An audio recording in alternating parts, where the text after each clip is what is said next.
Hey, what's up guys? Brandon here with an on-time subscriptions talk video. Books that were released September 5th, I believe. I don't know why I never look up this date. I always just believe that it's the day. I don't know. I should know when they come out. Regardless. Zero Week, as everybody who would probably be watching this video would know, because you're not going to watch this video if you're not into comic books to begin with. But I watched a lot of review videos about the Zero issues and heard a lot of negative things. Now, I'm going to get to what I thought, but as an overall of the Zero issues this week, I really enjoyed them.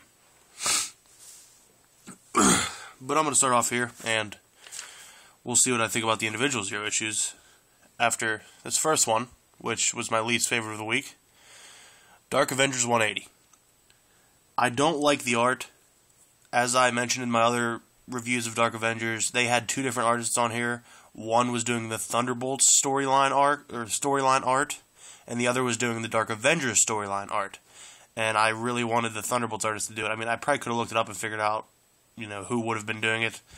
But I figured, I'd either be happily surprised or negatively surprised, and negatively surprised. It doesn't even seem there's a real story direction in here, except for that they're all going to eventually come together. That's about it. And the only thing positive I got out of this book this week for myself was the Man-Thing character evolution. How he's talking now. I mean, he's been talking for, a couple issues now, but he's actually fighting and he's learning how to control his powers more. So, I mean, it wasn't bad, but it definitely wasn't the best. First of my Zero issues I picked up, excuse me, is Dial H, number 0. And originally I was going to pick this up just to get involved into Dial H. I was going to jump on Dial H after, the Zero issue. But I picked up the first 4 issues, I think it was, for real cheap. So I got to read those anyway.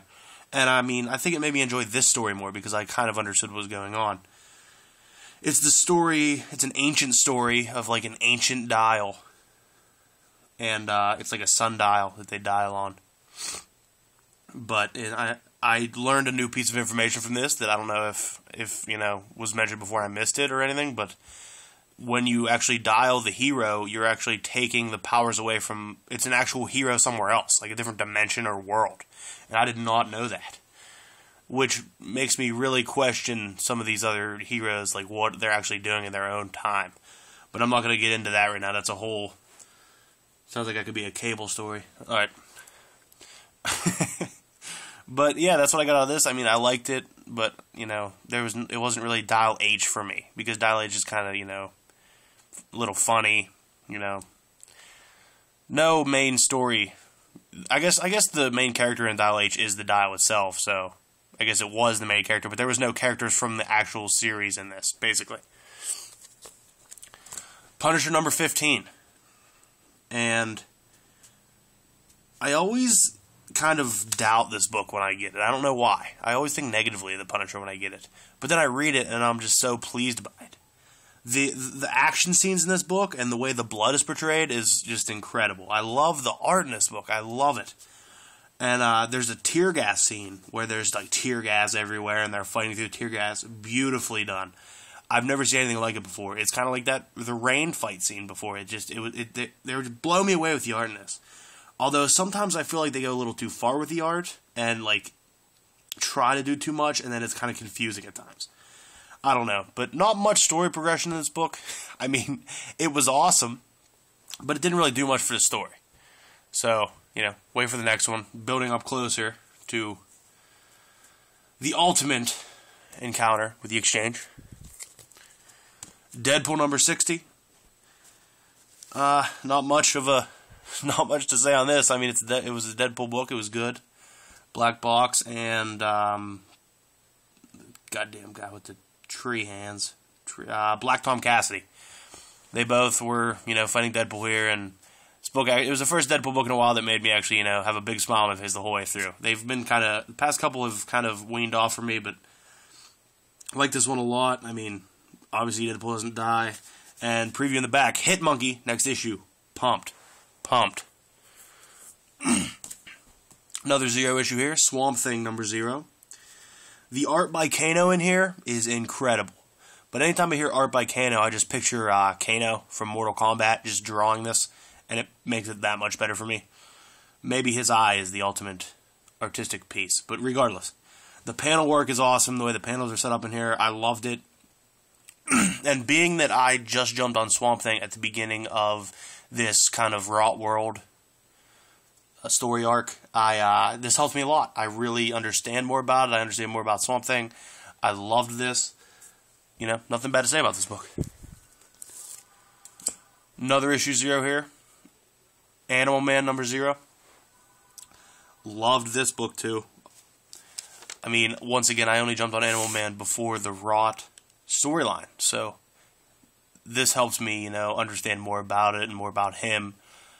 And once again, loved it though. It made me more excited to see the rest of the Rot World story arc. And I learned more about Buddy Baker, and I did not know, maybe it was mentioned earlier, that he's only like a temporary bearer of like the red, the power. And I think it's his son or daughter who is going to, I think it's his daughter. Or might be his son. I don't know. Well, she gets pregnant at the end of this. But I don't know why I'm drawing a blank right now about what the sex of his daughter is. Sex of his child. But yeah, I mean, super pumped on it. I'd like to go back and pick some old Animal Man issues up, like before the New 52. But, you know. Earth 2 number 0. Like I said, along with these other number 0s, I also loved this one. It's mainly a story about Mr. 8 right here, who kind of there was 8 of the heroes who teamed up to fight the army of Acropolis. I think that's what they were called. And basically he just, you know, he fights with Batman, which is awesome because I love that. And he drives Superman crazy with this crazy contraption he comes up with. And anytime Superman is not his rational self, it's an enjoyable read. Just because I love seeing Superman just destroy. I don't know why. I really do. That's why I'm a fan of Bizarro Superman, although he is an idiot. Sorry, I had a little moment there. But yeah, I loved it, although I felt that the story was rushed a little bit. Like, I felt like they had to really rush it to get through these pages. I mean, there was some phenomenal artwork in here, and there were some phenomenal panels and pages, but I just felt like it was rushed a little bit. I felt like there could have been a little more in here. But that was the only little downside. I mean, I loved it. The whole book around, I loved it. And I would say that these last two probably compete with each other for pick of the week. Because, I mean, I have reasons both of them could be. But I just couldn't pick which one I liked more. I think if one thing put it over the edge, it was the covers. Because I don't understand on the cover here why the Green Lantern has a gun. Does he need it? No, he does not need a gun. He could make a gun with his ring. Why does he need a handgun? Oh well, I followed myself for like 20 minutes talking about that to myself earlier, so getting past that. This new Arab American Green Lantern, I was scared of it. I was weary of it at first because I thought it was going to be like a publicity stunt, and it's just to get, you know, more people into Green Lantern, you know, give it a try, see what it's about. But I actually loved the story. I thought it was a wonderful story, wonderfully done, just mistakes made and, you know, being taken other ways just because of his nationality. But there's a lot of story opportunities for an Arab American Green Lantern, I feel. And I don't just mean like society-wise, I mean like moral-wise. Because, I mean, I don't know, they never really went over if he's a practicing Muslim or anything.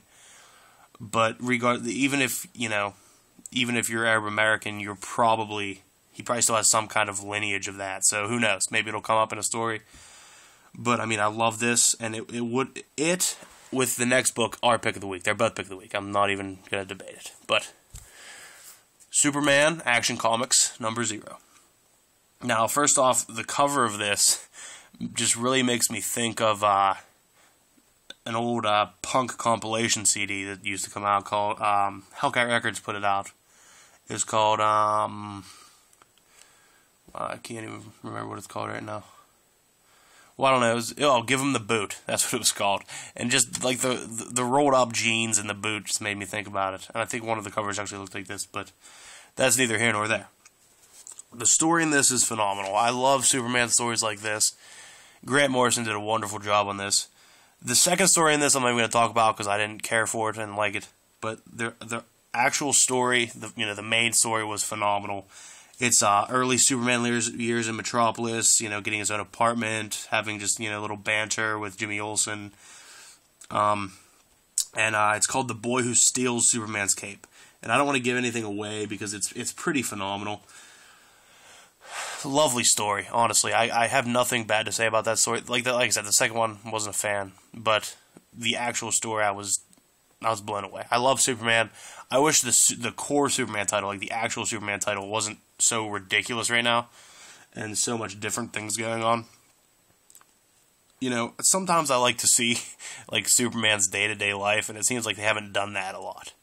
And when I say day-to-day life, I don't really mean like, go to work and, social interaction. I kind of just mean not fighting a cosmic being every issue with nothing happening. That's my issue with it. So I don't know. Hopefully, I'm probably gonna start picking Superman up after the current story arc. But on Action Comics. I'm not gonna leave Action Comics. I love Action Comics, and Action Comics number 0 and Green Lantern number 0 were both the pick of the week. I'm glad I got this in on time. And I noticed that I've had like 3 subscriptions videos without any other videos up recently, and I'm gonna try to work on that. I have a little like kind of a mini series video I want to do, and hopefully a review video sometime. I don't know. I've been reading a lot of my runs I'm trying to complete. But regardless, that was subscriptions talk for books on September 5th. And I hope you guys enjoyed it, and remember, have a great day.